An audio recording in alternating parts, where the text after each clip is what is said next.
Today's edition of the Spot Trek podcast is presented by Bettor Edge. Visit bettoredge.com, download the app in the iOS App Store today, and get cracking. Use code SPOTTREK for $20 on the house at registration.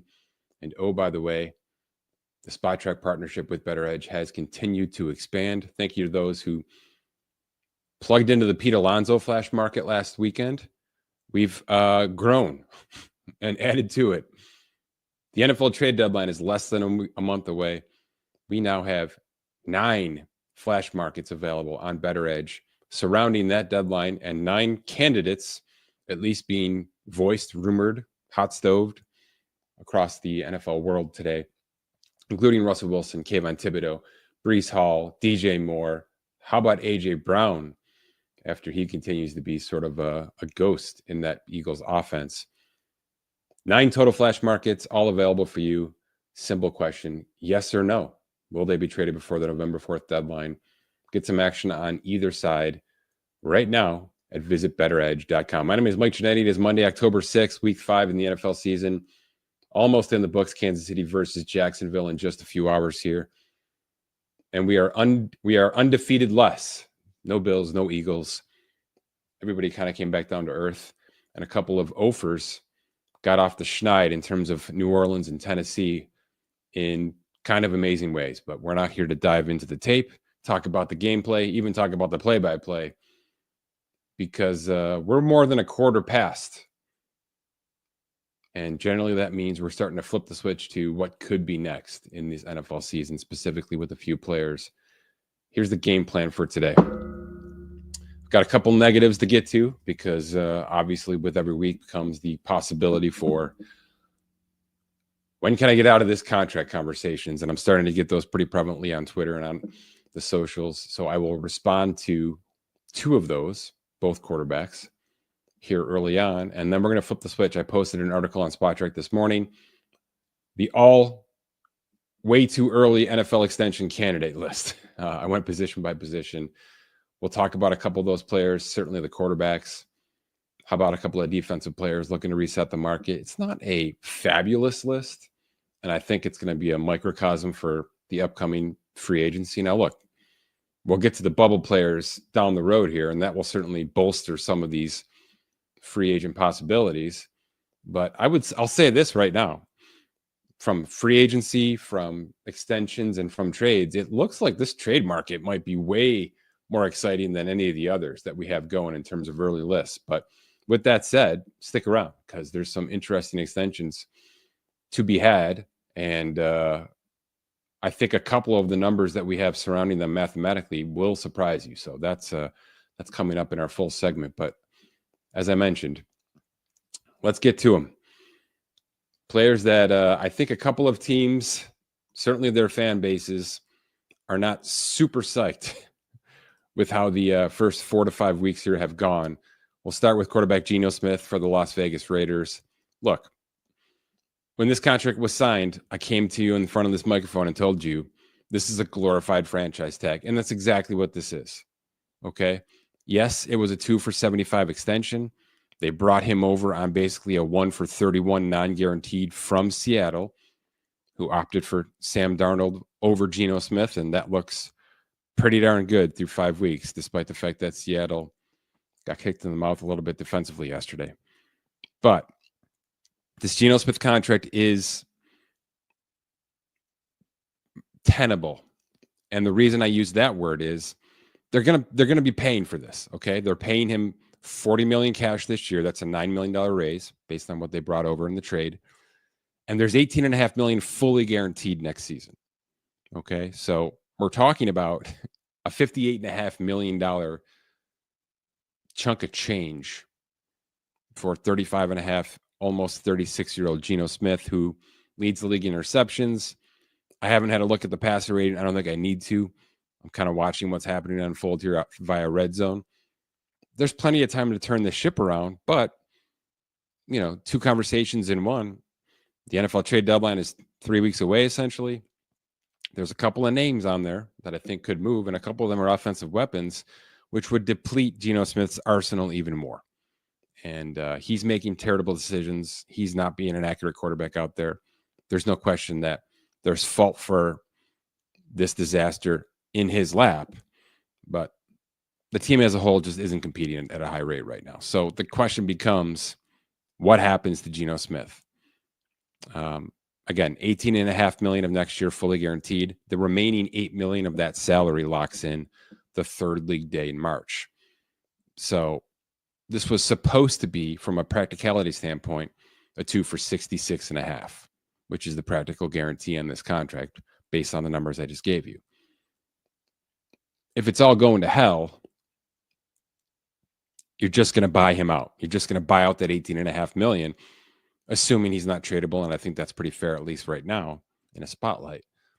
You're going to buy out the $18.5 million. And the reason that that's not the worst situation in the world is the Raiders, I wouldn't say planned for this, but they do this quite a bit with their larger contracts. They structured this to have no proration. Okay, there's no signing bonus. There's no option bonus. They didn't convert any base salary into signing bonus later in the year.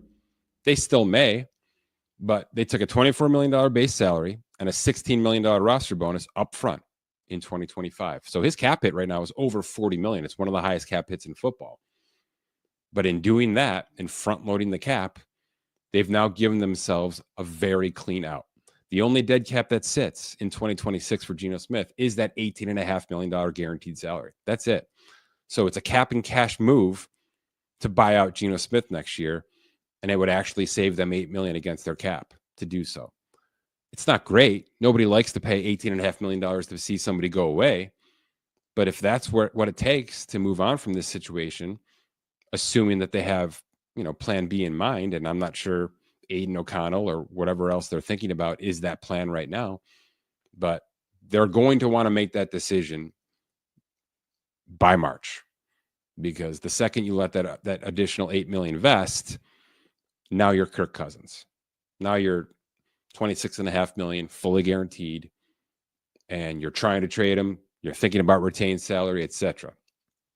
I would expect at this point, at this stage, that it's just a buyout and a release, and we wipe our hands clean of this. However, we'll have to understand where they sit in terms of the draft pick and potential quarterbacks to be drafted, potential free agent quarterbacks that could become available, et cetera, et cetera. Simply a week 5 snapshot, microcosm look at this. But I can tell you right now, financially speaking, it's a lot of cash to hand out. We've certainly seen more.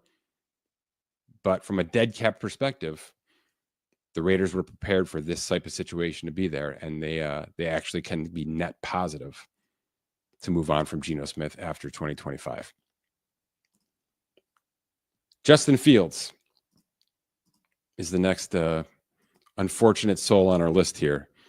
And again, this is one we kind of saw coming. The Jets were taking a flyer when the Pittsburgh Steelers kind of said out loud, we're not prepared to do that, at least not at this price. And that price was 2 for $40, $30 million of which was fully guaranteed. It was a flat $20 million this year, $20 million next year, which means $10 million of next year is already fully guaranteed. There's no additional vesting to come. So that $10 million next year is all that exists in terms of the guarantee. And maybe you can play around with that a little bit, right? So what does that mean? Well, if Justin Fields is not a desirable quarterback elsewhere, and I'm not going to say he won't be, but this is kind of chance number 4, essentially, right?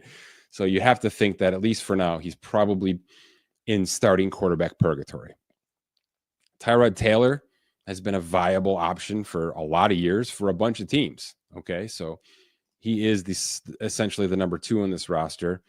They don't really have the quarterback of the future in their mind, on the roster, in their wings right now in any regard. Tyrod Taylor hits free agency next March. He's 36, going on 37 years old next year.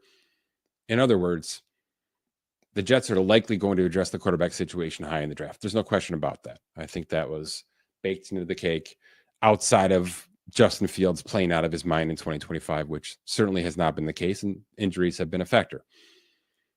Let's assume that at some point in time, Justin Fields gets pushed away from QB1 conversation for good here. What they have is you allow Justin Fields to go out and seek other opportunities. You keep him on the roster. Okay, you don't have to release him right away. The 10 million is the 10 million. It doesn't increase at any point in time over the offseason next year. You understand your situation. You understand what Justin Fields might have available to him. And if he's got an opportunity, you grant him his release. I don't think a trade is viable, but you grant him his release. And if not, and if there's nothing sitting out there, you take this contract, you rip it up, and you take that 10 million guarantee, and you convert it into a really nice, maybe 2-year backup quarterback contract, not unlike what we've seen Andy Dalton do. Mac Jones just did that in San Francisco, and Mitchell Trubisky has done that with the Bills.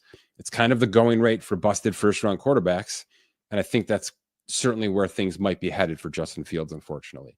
He's 26 going on 27. It's young. There should be opportunities there, but it kind of feels like the Mac Jones situation where he's just looking for the right scenario for him. And if that scenario doesn't exist, then, a 2 for 10 might not be a bad situation, which is exactly where things may head next March with Justin Fields. But, it's not a clean break. There's 22 million of dead cap sitting on this thing because of the signing bonus that was given out this season. So it's 10 million of cash, 12 million of dead cap from that bonus.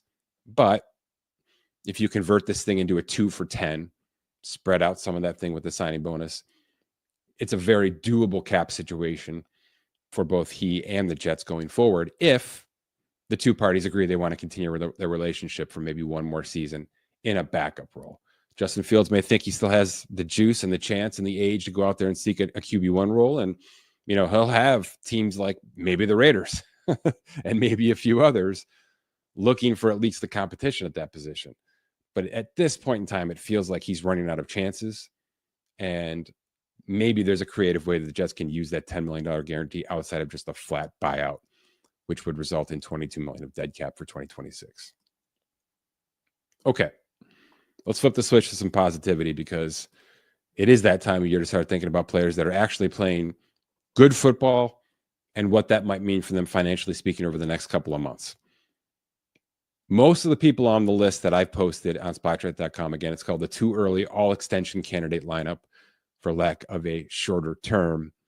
Most of these people are either one of the two, an expiring contract. So you're on a 1-year contract or at the end of a current contract and going to be free agent next March, or you're on a rookie contract and either are about to become extension eligible for the first time. So this is your third rookie year, or you've already passed extension eligibility, but didn't get a contract this time last year and are trending towards it's your time, it's your turn. You're doing enough now. Your team cannot say no this time around. So it's a bit of a diverse list. Again, I went position by position. Some positions I found a couple of honorable mentions worth saying. Some I didn't because pretty much every interior defensive lineman has signed a contract extension over the past 3 off seasons. And, in certain cases, there's 4 wide receivers or 3 tight ends. I even found 4 cornerbacks worth mentioning in this piece. So full piece is live on Spotrac.com. I'll tweet that out once this podcast goes live. Let's start with the quarterbacks. You can probably guess, if I gave you 2 guesses, who's got the photo associated with this article, I bet you'd get there. Okay. Because one of these players is under contract next year on $40 million non-guaranteed. And one of these players is a pending free agent. And that's the player I'll feature here, right? It's Daniel Jones, who's having the Daniel Jones type year that pretty much all of us wanted him to have as a member of the Jets. And there were flashes of it. There really were.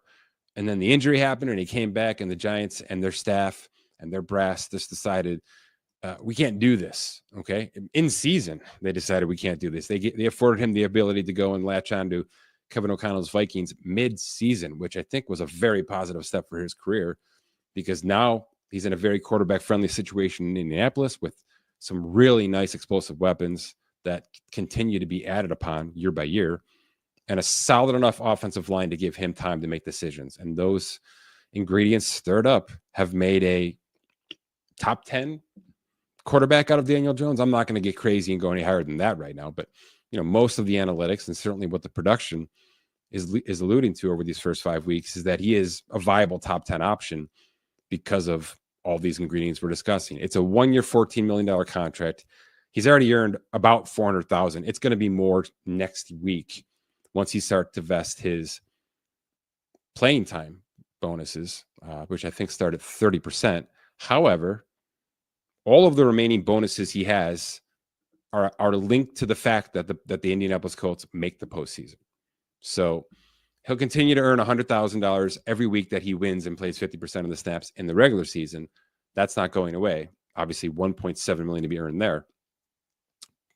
But everything else is attached to the playoff berth. So as long as the Colts continue to, separate themselves here, and it's an AFC that's taken some hits here, we'll see what happens with Jacksonville tonight. But the Colts could have a pretty good edge and handle percentage-wise on getting into the postseason, which would ultimately lead to, an unlock, a nice chunk, maybe $1 million more at least base-wise for Daniel Jones on this current contract. So what about next week, right? Next week.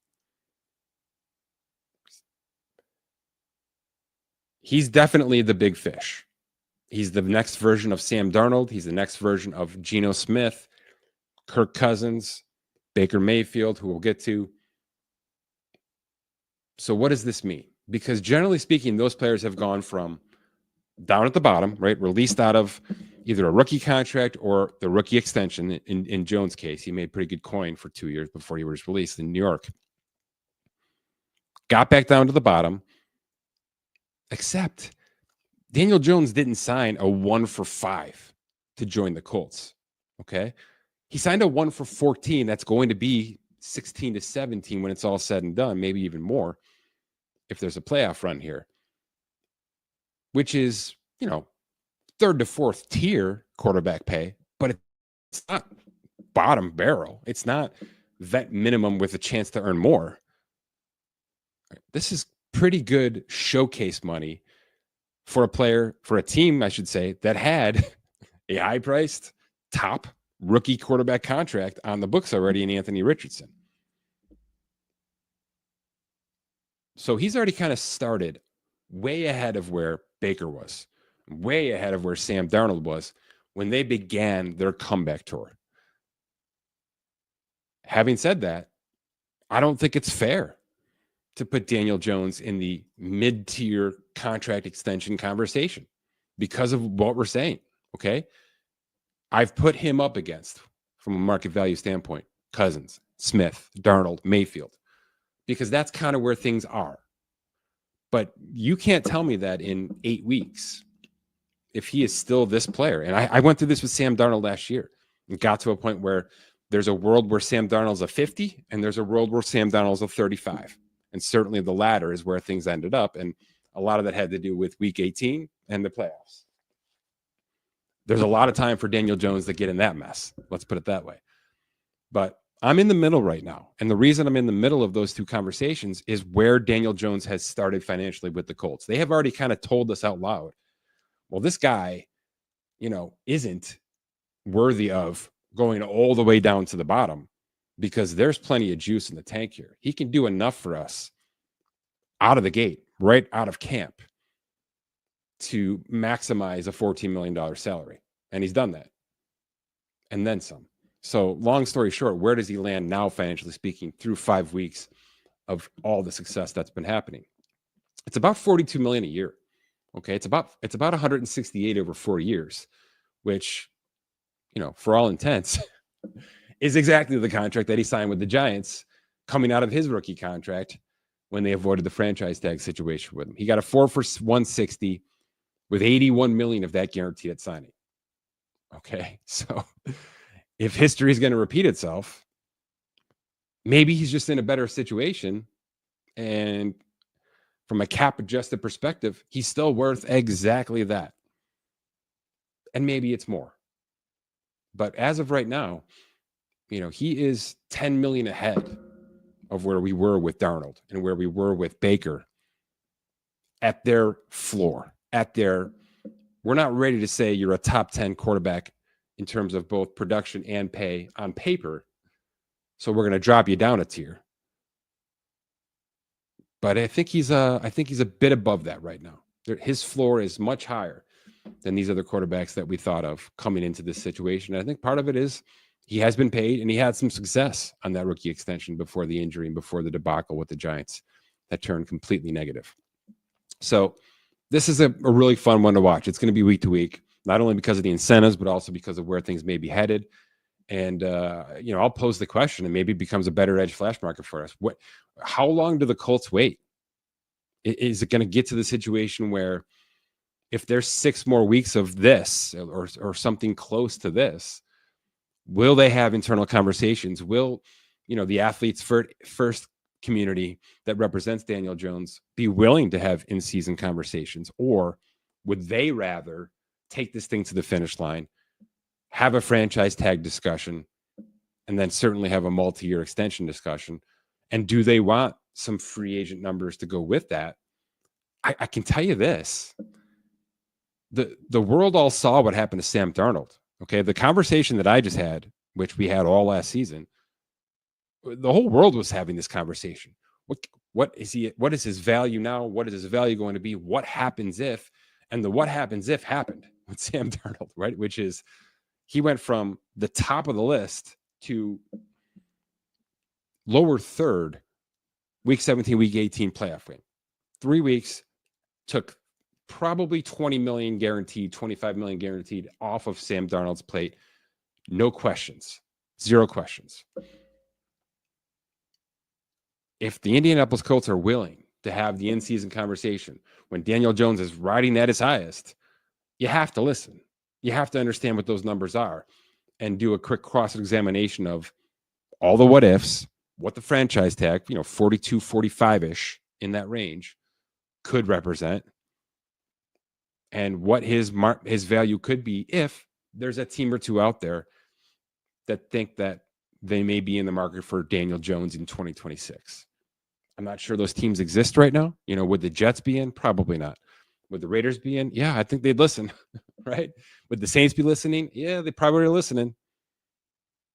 But are any of those teams willing to make significant offers that could compete with what the Colts could be offering on the table? So this is a long-winded way to say this is our guy right now to watch. No question about it. It's the position. It's the intrigue. It's an interesting team. The division's going to be a little bit back and forth. CJ Stroud has made a bit of a comeback here with Houston. So if Houston, Jacksonville, and Indy are all relevant, we don't have too many divisions that are shaping up to have 3 teams in the discussion right now. So there's a lot to get to here. No question about it. But the Sam Darnold comp, and then where that went to eventually and landed on eventually with Seattle and basically a 1-year deal, is super interesting where this could be headed. Because like I said, the floor is higher for Daniel Jones, which means he has a chance to make the ceiling even higher. Okay, and we can get to that 50 number sooner rather than later. The other quarterback in this conversation is Baker. He's been in this conversation for me for a year. Okay, I think Tampa Bay somewhat underserved him this year by just kind of pulling some cash forward and giving him a little bit guaranteed next season. It's fine. It's an injury guarantee, which at the end of the day is really all you can ask for, because Baker Mayfield's not the kind of guy you have to do that to go out and motivate him to play on the field. He'd be motivated in a little game against 9-year-olds right now. Okay. I mean, it's just the way he plays. He plays like his hair is on fire. And man, when you're with the right set and the right offense and the right community, that kind of motivation is not only infectious, but extremely productive. So that's where we are. This is a top 5 dude production wise. Is he truly a top 5 quarterback? Well, he's clutch.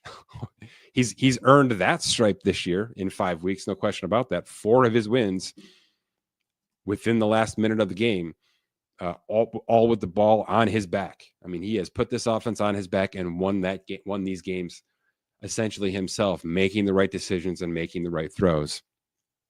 I don't know what else he has to do. And I don't think there is a conversation about what he has to do more of.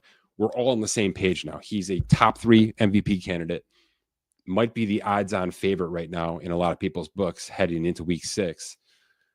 What else do we need to say about this? There's going to be some Dak stuff here, which is, what has he done for us in the playoffs? Is he just a stats guy? Is there an offensive line, weapons, defense around him that is supporting him to the fact that is propping him up to this degree? That's fine.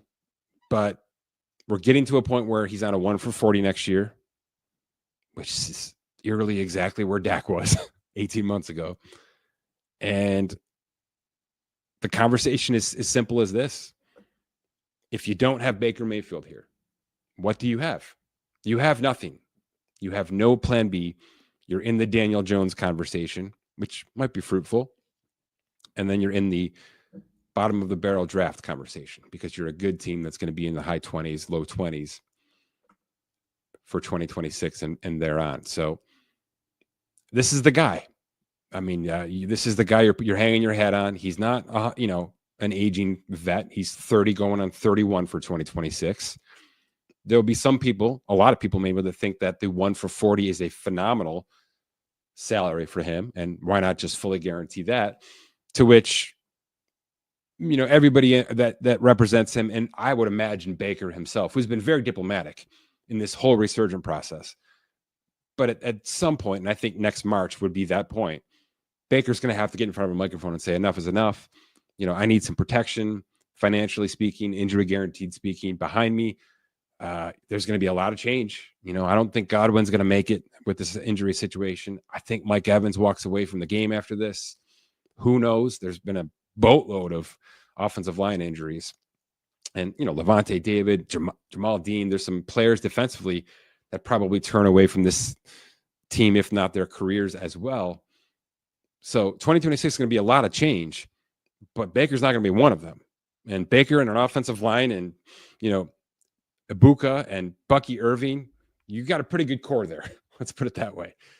So enough is enough. I think if any of the doubters, the haters out there, and it's just time to stop talking about the resuscitation, the resurgence, and start talking about this guy as the Tampa Bay Buccaneers franchise quarterback who now needs to be paid on a multi-year platform, properly speaking. So what does that mean? I go back to Dak Prescott. We're in the final year of his contract. He's a top 5 stats guy.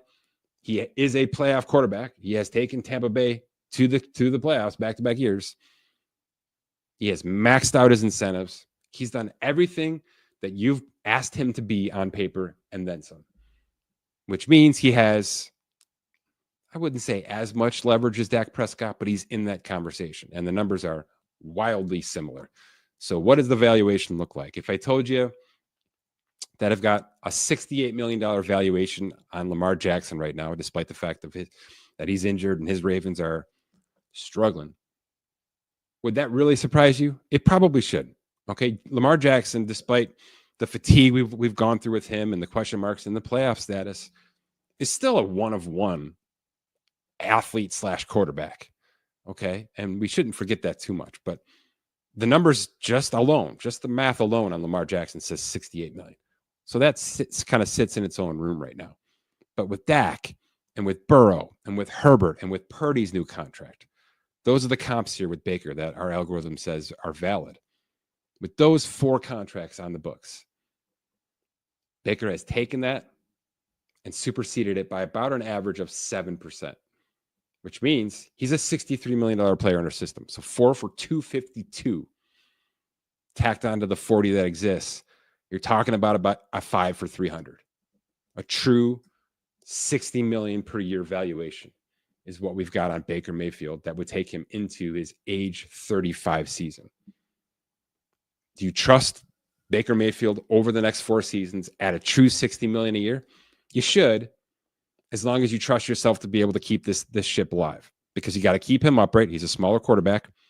So that offensive line and pain and adding depth to and everything you have to do financially is going to be a priority. It looks like you know what the hell you're doing weapons-wise because you've drafted back-to-back value running backs. You've brought in the extra wide receiver, despite the fact that you had a pretty good room to start with in 2025. And that guy is now going to have 4 years of max value. Underrated tight ends, the Cade Otton situation, he's a pending free agent as well. That looks good. So I think they can trust themselves from a front office standpoint.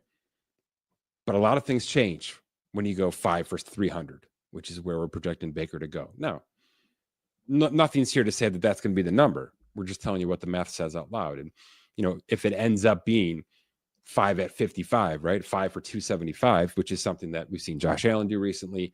That's the going rate for Burrow and Jordan Love and Trevor Lawrence, and Jordan Love a little bit less than that. But around that point is where most of these quarterbacks have landed. But if if we're talking about a salary cap that's going to be north of 300 million, and I think that's fair to say at this point in time. Okay, 280 should get to about 300 million here. 55 into 300 is an 18 and change percentage. Okay, 63 into 300 is about where you want to be, which is 21%. That's the Joe Burrow extension in Cincinnati, which you could say is feast or famine. But that's kind of the percent AAV that we've been talking about for these upper echelon quarterbacks. Certainly, that's where Dak landed recently speaking on his 5 at 60 extension in Dallas. So Baker's probably not going to max this thing out. And we've got, 13 more weeks here for things to change. I assume they're going to be in the playoff conversation. If there's a playoff run here, maybe things change for the better. But as it stands right now, 60 is the number. That's the 5-year adjusted APY, tacking on the $40 million that exists on his current contract. That's the going rate for Baker Mayfield based on what he's done and where things are headed from an age and a leverage standpoint as he heads into an expiring contract. Quickly, I'll give you some names to look at on this list as I wrap here. Again, this is live on SpotTrack.com. It's called the Too Early All-Extension Candidate Lineup. It's a fun running back situation. Both Bijan and Jahmyr Gibbs become extension eligible this offseason. Kenneth Walker III is a pending free agent in Seattle. Tons of questions there. How about these wide receivers? Ready? Puka, Smith and Jigba in Seattle, who was all over this list, by the way. Drake London and Zay Flowers. I don't think all of them get extensions. I think Puka's a guarantee he's heading into an expiring contract because he was not a first-round pick. He was, in fact, a fifth-round pick, for those who didn't remember. I think JSN gets it done in Seattle. I think they do the Drake London situation to get him early enough and grab value when Penix Jr. needs a contract if we get to that point. And Zay might have to wait because Lamar Jackson needs something. Tyler Lindenbaum, the center who's on this list, is going to get a re-up. He's played well enough to be worthy of the core going forward in Baltimore. And before I give away too many names, because I do want you to check this list out, I will just say this, okay? Again, I did a featured player at every position, and then whatever honorable mentions I could fill in that seemed worthy of it. I have 7 Detroit Lions in this article. 7, okay? Laporta, Gibbs, Hutchinson, off-ball linebacker Jack Campbell, who's very undervalued across the league and could get a surprising number if he stays with Detroit. Brian Branch, the safety, and a few others. This is big boy stuff, okay? The Lions have not been shy about extending their own. In fact, they've done a hell of a job with it over the past couple of off seasons, especially as the ascension has happened quickly. But these are some tough decisions. I think the Hutchinson situation gets remedied immediately. He's right back into form after that leg injury, and he's going to be in the 40 million plus conversation. I don't know that it gets all the way up to Micah Parsons' 46 and change, but that's the going rate for that player, right? Brian Branch has done enough, but man, the safety market's been lame. We've seen an uptick with Antoine Winfield and Kyle Hamilton the past couple off seasons, but I don't think all of these names get done, maybe at all. Okay, Sam Laporta's been arguably one of the most consistent tight ends in football, but if I tell you his going rate 17, 18 million, right? The Kittle conversation. Where do we land here?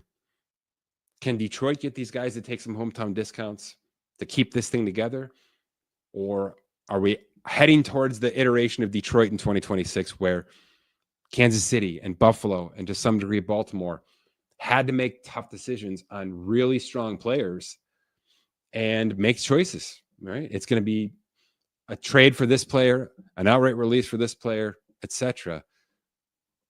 Which one of these Lions players is going to be the odd man out? If it's one, if it's two, going forward this offseason and in 2027 to boot. But I thought that was a big, interesting name. Seattle and Detroit are very well featured in this extension candidate piece. And, Seattle may slide back here a little bit. Detroit appears to be ascending still, both in 2025 and in their window of contention. That's going to make for some crazy decisions on these players, especially when you see the price tags we have associated with those relevant players as well. So take a look. It's live on SpotTrack.com. We'll continue to update these week by week because the NFL is a week-by-week league, and that's good news for some. And as we talked about with Sam Darnold at the end of 2024, it can be devastating for others. But plenty to get to, plenty to watch. Appreciate your support. Visit us at SpotTrack on all the socials. Subscribe to us. Take away those ads, which we apologize for, but it's the cost of doing business around here. SpotTrack Premium is $30 a year. We appreciate your donations in that regard. There's some pretty good views. You can expand most of our data views into CSV downloads, adjusted columns, additional columns, some relevant stats mixed in with a lot of the financials. I know a lot of you ask for that on the socials every now and then. That's what $30 a year gets you with SpotTrack Premium. And visit bettoredge.com, not only for the standard bets without the VIGs, but how about visiting our SpotTrack flash markets this week, allocated towards the NFL trade deadline and which players may be on the move before November 4th. For Scott Allen, my name is Mike Ginnitti. Thanks for listening to this edition of the SpotTrack Podcast.